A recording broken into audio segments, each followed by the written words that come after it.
Kami boleh mengerti kebenaran-Mu pada malam hari ini ya Tuhan.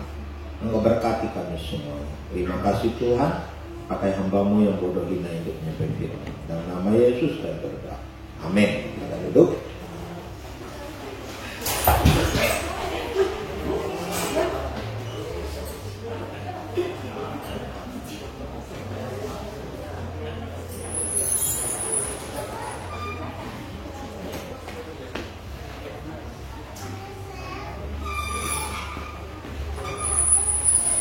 Baik ya.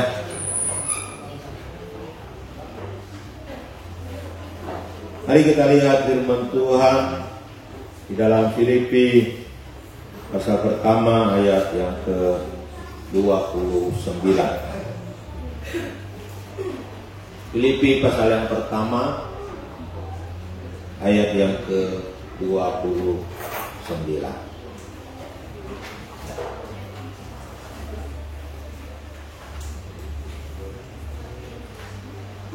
Filipi pasal pertama ayat 29. Mari kita baca bersama-sama ayat firman Tuhan ini.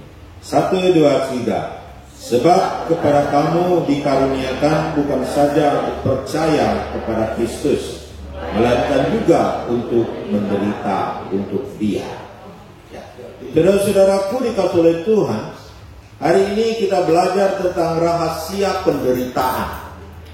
Rahasia penderitaan. Yang dimaksudkan dengan penderitaan di sini adalah penderitaan untuk Tuhan. Memang banyak orang yang menderita, tapi juga banyak orang yang menderita bermacam-macam. Untuk apa dia menderita? Ada orang menderita untuk kekasihnya, ada orang menderita untuk anaknya, ada orang menderita untuk dunia ini, ada orang yang menderita untuk dirinya sendiri. Tapi hari ini kita mau belajar menderita untuk Tuhan. Saudara-saudaraku dikasihi oleh Tuhan, apa rahasia menderita untuk Tuhan? Mengapa kita menderita untuk Tuhan? Apa sebabnya kita menderita untuk Tuhan? Saudara-saudaraku dikasihi oleh Tuhan, menderita untuk Tuhan memiliki rahasia yang pertama. Penderitaan itu adalah sebagai latihan dari Tuhan untuk kita, supaya kita bisa mengalahkan lawan-lawan kita. Karena dikatakan, dengan tiada digentarkan oleh sedikit pun oleh lawanmu. Saudara-saudaraku dikasihi oleh Tuhan, rupanya ada lawan-lawan kita. Ada masalah-masalah di dunia ini yang menjadi musuh kita di depan. Ada godaan-godaan, penderitaan-penderitaan di dunia ini yang mungkin bisa menghancurkan hidup saya dan saudara-saudara. Ada kuasa-kuasa kegelapan yang bekerja di dalam penderitaan, yang membentuk penderitaan itu sendiri untuk menghancurkan hidup saya dan saudara-saudara. Sama seperti ketika Ayub dicobai. Ayub dicobai dengan berbagai penderitaan. Dari kehilangan segala sesuatu, harta, kehilangan anak-anak, kehilangan keluarganya, dan sakit penyakit yang ada pada dia. Itu tujuan daripada iblis adalah untuk menghancurkan Ayub. Saudara-saudaraku dikasihi oleh Tuhan, penderitaan yang Tuhan izinkan dalam kehidupan kita, yang Tuhan mungkin rencanakan dalam kehidupan kita, itu untuk melatih kita. Penderitaan itu sendiri adalah latihan bagi saya dan saudara-saudara. Saudara-saudara, mungkin kita sering nonton film ya. Ya, saya pikir kita pasti pernah nonton film lah. Film silat, film kungfu, apalagi film Shaolin. Nah, ketika kita nonton film Shaolin, kita melihat bahwa murid-murid Shaolin itu dilatih dengan keras, dilatih dengan disiplin yang kuat, dilatih dengan sesuatu yang berat, saudara-saudara, dan baru bisa memiliki ilmu salin yang baik, yang mantap, saudara-saudara. Dan penderitaan dialami oleh murid-murid salin ini sendiri. Mereka menderita di dalam pembentukan itu sendiri. Tapi itu adalah sebuah latihan supaya mereka bisa menghadapi lawan-lawan mereka ke depan. Mereka bisa memiliki ilmu yang baik, bela diri yang baik untuk menghadapi tantangan-tantangan yang mungkin mereka hadapi di depan. Saudara-saudara, penderitaan adalah latihan bagi saya dan saudara-saudara. Amin. Baik latihan fisik, baik itu latihan mental, baik itu latihan psikologis, maupun latihan roh kita. Saudara-saudaraku dikasih oleh Tuhan, jika kita sudah dilatih oleh Tuhan, baru ketika ada tantangan yang lebih berat di depan kita, kita akan mengalami kemenangan karena kita sudah mampu menghadapinya. Bahkan kita bisa mengalami kemenangan karena kita sudah dilatih oleh Tuhan menghadapi penderitaan-penderitaan di dalam hidup kita. Sehingga penderitaan yang akan datang membuat kita mampu menghadapinya. Amin. Beri semangat dulu. Jadi saudara-saudara, ketika kita menderita hari-hari ini, apa yang membuat engkau menderita? Mungkin sakit penyakit, mungkin kekurangan, mungkin cobaan-cobaan, tantangan-tantangan hubungan dengan sesama kita, gosip, fitnah, apapun juga yang membuat engkau menderita. Tapi biarlah itu semua kita terima dan kita jalani. Dan itu kita anggap sebagai latihan di dalam kehidupan saya dan saudara-saudara. Amin. Karena kita tahu, ketika kita sudah terlatih, maka kita akan mengalami kemenangan. Kalau kita tidak terlatih dalam menghadapi terlatih di dalam penderitaan, maka ketika sedikit saja masalah dalam hidup kita sudah tinggalkan Tuhan, saudara-saudara. Kita memiliki mental tempe, mental yang gampang hancur. Bukan mental tempe lagi, ini mental tahu. Tahu kalau dilakukan, hancur. Kita baru digosipin orang sedikit, kita sudah marah, kita sudah hancur rohani kita. Kita menghadapi pergumulan sedikit saja, kita sudah lari daripada Tuhan. Kita menghadapi sakit penyakit saja sedikit, kita sudah lari dari Tuhan. Kita ketika doa kita tidak dijawab oleh Tuhan, kita sudah marah dan kita sudah lari dari Tuhan. Kenapa? Karena kita tidak terlatih. Kita tidak memiliki kekuatan karena kita tidak terlatih. Makanya perlu kita menerima latihan dari Tuhan. Amin. Supaya kita bisa mengalahkan lawan kita yang akan datang. Karena musuh bekerja bukan hanya hari ini saja. Musuh bekerja sampai kita dipanggil oleh Tuhan. Iblis, dunia ini, tantangan, pergumulan, penderitaan itu bukan hanya hari ini saja, tetapi di hari-hari mendatang pun masih ada. masih ada dan masih ada. Dan apakah kita masih mampu menghadapinya? Kita perlu dilatih oleh Tuhan dulu. Amin.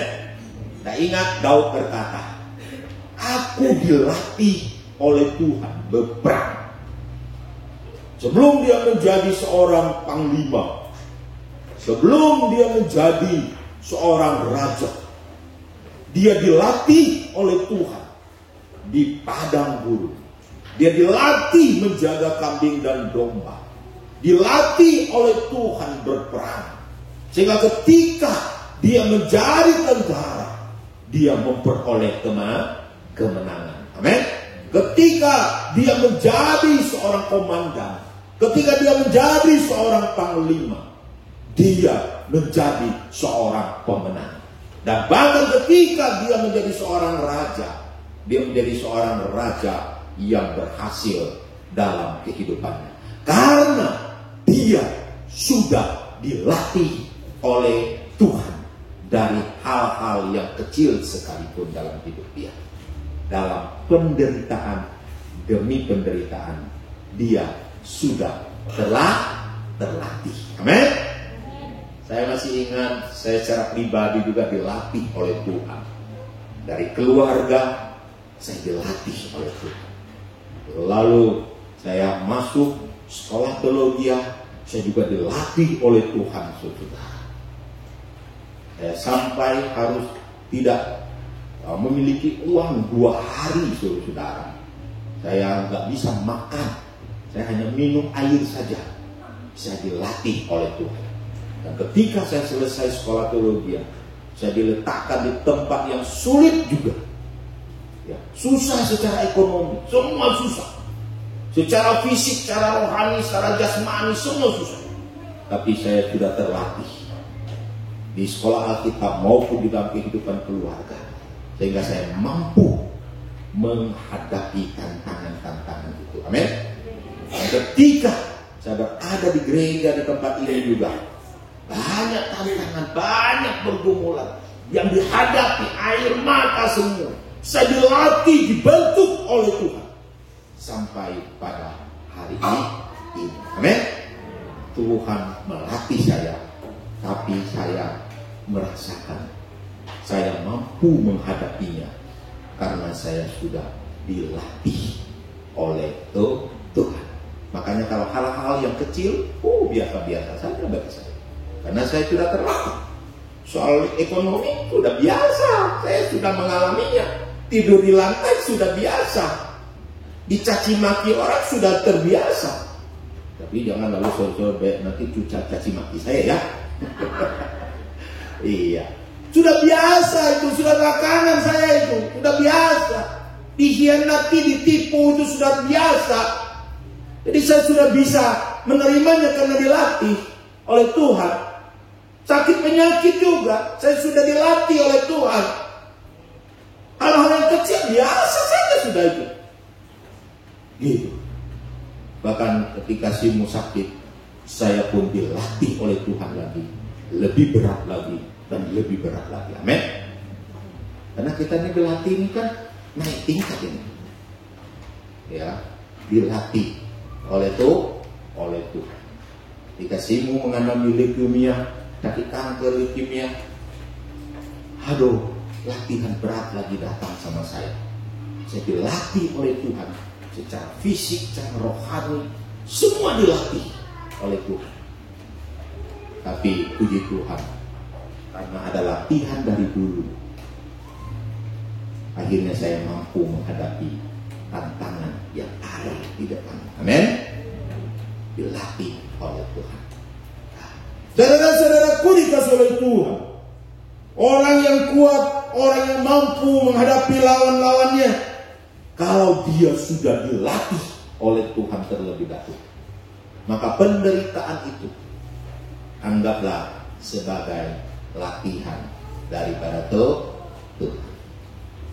Kasih tahu kiri kanan, anggaplah penderitaan itu sebagai latihan bagimu.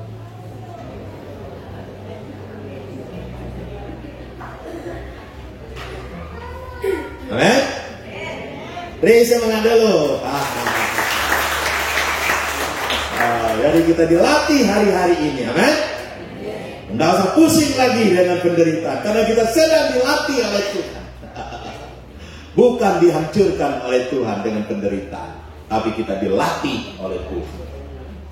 Kemudian yang kedua, apa rahasia daripada penderitaan itu sendiri? Rahasia penderitaan yang kedua adalah itu bagian dari pelayanan. Kita berkata, aku mau melayani Engkau Tuhan. Aku mengasihi Engkau Tuhan. Kita menyanyi, melayani lebih sungguh. Kita berkata, aku mau melayani Engkau Tuhan. Aku mau melayani Engkau Tuhan. Tapi saudara-saudara, ketahuilah, melayani Tuhan juga ada bagian penderitaannya, saudara. Melayani Tuhan bukan hanya berbicara berkat. Bukan hanya berbicara sembuh. Bukan hanya berbicara kita mendapat karunia ini, penglihatan ini, mendapatkan supranatural yang berasal daripada Tuhan, mendapatkan sukacita, mendapatkan damai sejahtera, mendapatkan segala sesuatu yang kita inginkan dalam dunia ini. Tapi kadang-kadang penderitaan itu menuntut yang namanya pelayanan, itu menuntut namanya penderitaan. Kadang-kadang penderitaan itu menyertai dan masuk di dalam pelayanan kita. Tadi kita lihat, tiba-tiba peristiwa terjadi, jatuh. Aduh, Ibu Altar jatuh. Ya, mungkin kita bertanya, mengapa ya jatuh ya? Ini bagian dari melayani Tuhan. Amin. Melayani Tuhan kadang-kadang harus memikul salib Tuhan. Kadang-kadang harus menderita untuk Tuhan. Tidak gampang melayani Tuhan. Ada penderitaan. Jadi seorang pengkhotbah tidak gampang. Sudah mempersiapkan khotbah dengan berdoa, mempersiapkan khotbah dengan membaca banyak literatur, buku-buku dan sebagainya, bergumul, berdoa dan sebagainya. Sudah sampaikan khotbah, dikritik lagi khotbah. Terlalu panjang ya Pak, menyinggung ya Pak, tidak bagus ya Pak. Ya udahlah, lu yang doa, lu yang khotbah sendirilah. Iya, terlalu panjang susah, terlalu pendek juga susah. Mana yang baik? Mau panjang atau mau pendek? Mana pilih? Pendek atau panjang? Sedang saja ya. Sedang saja, tapi nanti nggak puas pula gitu ya. Nah, macam-macam lah. Nah, singgung atau tak singgung? Khotbah apa? Mau menyinggung atau khotbah yang enggak menyinggung?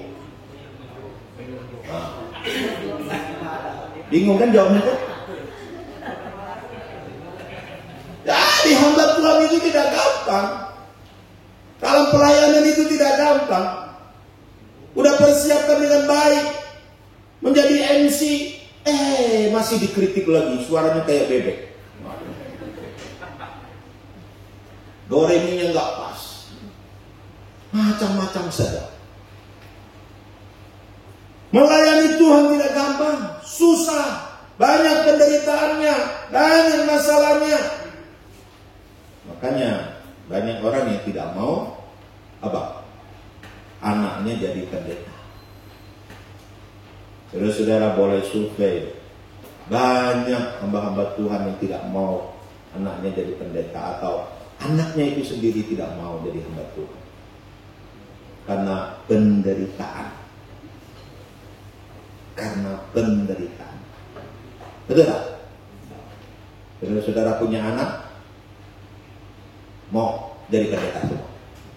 Saya punya 4 semua jadi pendeta. Ada yang mau pilih? Enggaklah, paling cari yang paling tak mampu lah, udah dia jadi pendeta. Saudara-saudaraku dikasih oleh Tuhan, memang penderitaan melayani itu kadang-kadang identik dan kadang-kadang ada unsur-unsur dari penderitaan di dalamnya. Mau melayani Tuhan? Mau? Nggak berani jawab kan? Mau melayani Tuhan?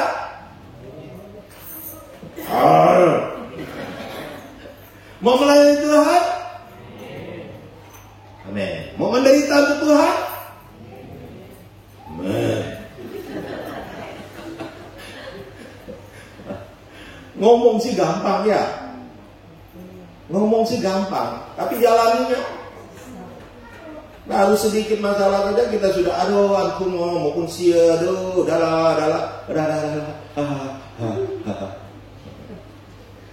Ya, saudara-saudaraku yang dikasihi oleh Tuhan, melayani Tuhan kadang-kadang ada penderitaan, dan mari kita tetap melayani Tuhan. Amin. Tetap melayani Tuhan, walaupun di dalamnya ada penderitaan, kesulitan, tidak enak, tidak nyaman dalam hidup ini. Siapa yang enak, siapa yang nyaman? Tapi memang ada juga bagian pahala, bagian anugerah, bagian penyertaan, bagian berkat yang mengalir bagi orang yang melayani Tuhan. Amin. Jadi penderitaan kita itu tidak sia-sia. Penderitaan kita itu akan mengalami berkat Tuhan dalam hidup ini. Kalau kita bekerja dengan seseorang, maka kita akan mendapatkan sesuatu dari orang itu, betul? Karena kita menjadi pegawai, kita akan mendapatkan gaji dari pemerintah. Ketika kita bekerja dengan bos akan menggaji kita. Kita ketika melayani Tuhan, kita akan mendapatkan apa yang berasal daripada Tuhan. Amin. Beri semangat dulu. Itu yang kedua. Yang ketiga dikatakan melayani Tuhan, menderita untuk Tuhan, itu adalah kasih karunia. Kasih karunia. Sebab kepada kamu dikaruniakan bukan saja untuk percaya kepada Yesus Kristus, melainkan juga untuk menderita untuk Dia. Oh, saya sulit mengerti. Bahkan saya sangat suka. Kenapa? Percaya kepada Tuhan disendengkan, diparalerkan dengan menderita untuk Tuhan. Itu adalah karunia. Itu adalah pemberian Tuhan. Kita percaya Yesus itu pemberian Tuhan. Ku tak mengerti anugerah Tuhan yang mengelatkan bagiku. Jadi ketika kita menjadi orang Kristen, kita diberi kasih karunia percaya. Kalau kita berbicara lagi konsep dari pilihan, maka kita adalah orang-orang yang dipilih oleh Allah. Kita ini tidak layak untuk dipilih. Kita ini tidak layak untuk menerima anugerah Tuhan, keselamatan dari Tuhan. Tapi Tuhan memberikan kita keselamatan dengan cuma-cuma. Amin. Itu adalah kasih karunia. Maka ketika kita masuk surga atau ketika kita percaya Yesus, waduh, luar biasa. Tuhan telah selamatkan saya. Oh, Tuhan sudah ampuni dosa saya. Oh, Tuhan sudah memberikan saya surga yang indah. Apalagi kalau sudah masuk ke dalamnya, luar biasa. Berkat Tuhan luar biasa. Kata percaya di sini, pistis yang dimaksudkan di sini, disendengkan, diparalelkan dengan penderitaan. Amin. Penderitaan itu adalah kasih karunia yang berasal daripada Tuhan kepada saya dan saudara-saudara.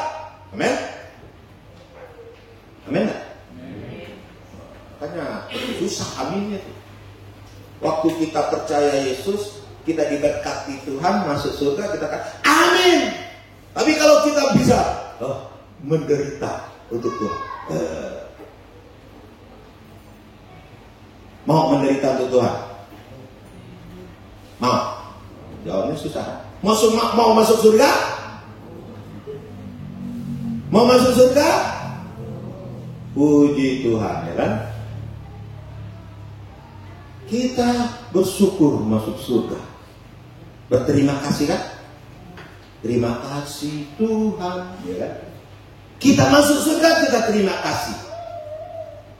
Tapi kita menderita untuk Tuhan, terima kasih nggak? Kalau menderita, terima kasih nggak? Aduh. Ketika kita mungkin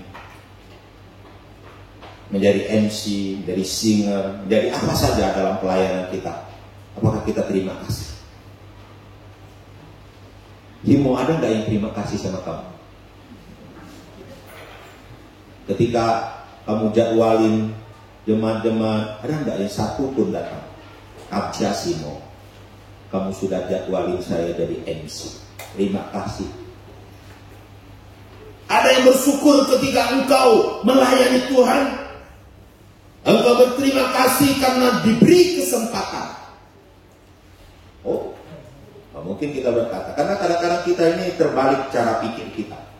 Kita pikir gereja itu memerlukan saya, maka saya diperlukan.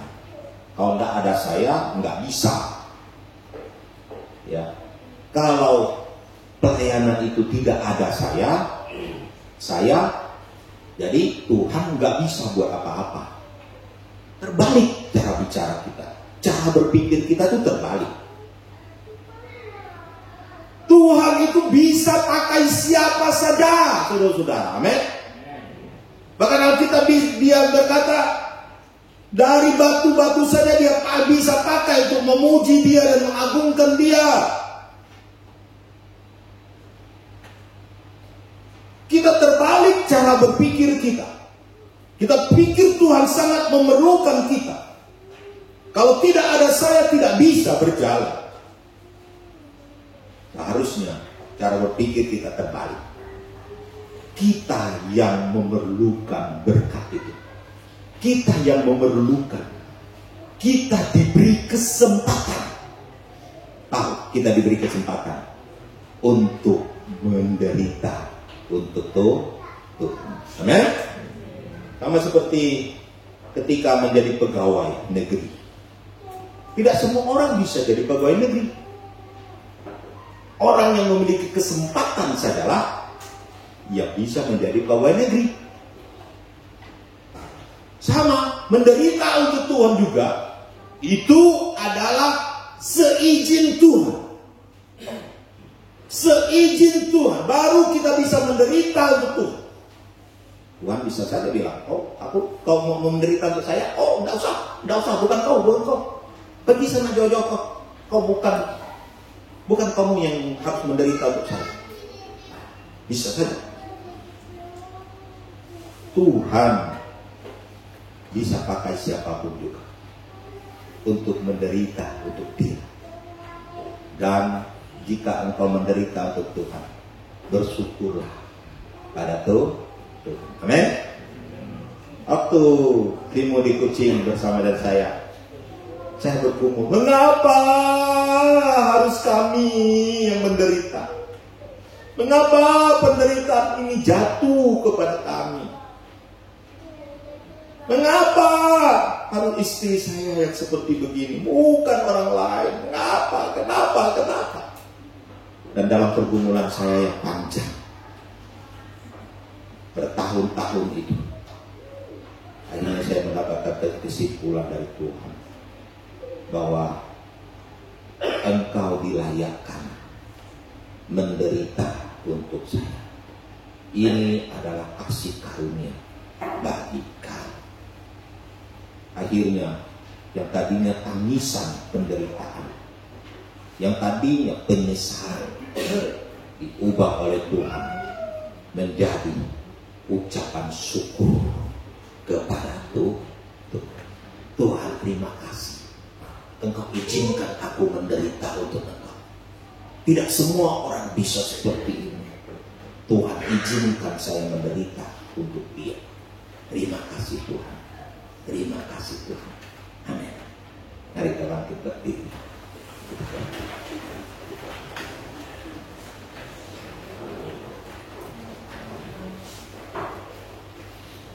Saya mau iring Yesus. Saya mau iring Yesus sampai selama-lamanya, meskipun saya susah, meskipun saya susah, menderita dalam dunia, saya mau iring Yesus sampai selama-lamanya. Saya mau iring Yesus.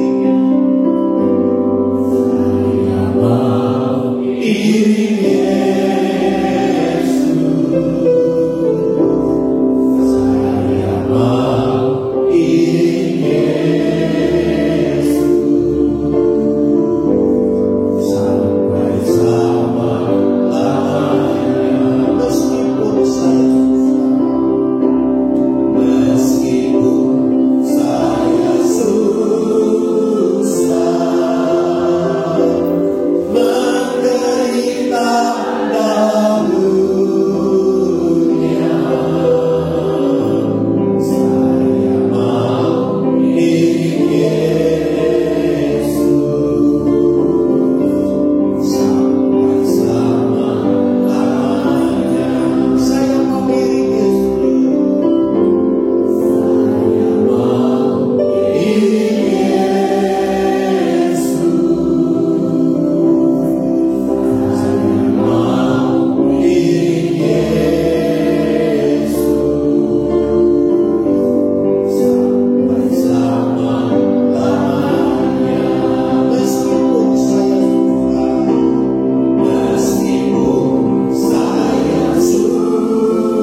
sorganya Tuhan. Ketika engkau menderita, bersyukurlah karena engkau diberi karunia menderita, diberi kekuatan dalam penderitaan itu sendiri, dan diberi kesempatan, dipilih oleh Tuhan untuk menderita untuk Dia. Iring Yesus, saya mau iring Yesus sampai selama-lamanya. Meskipun saya susah,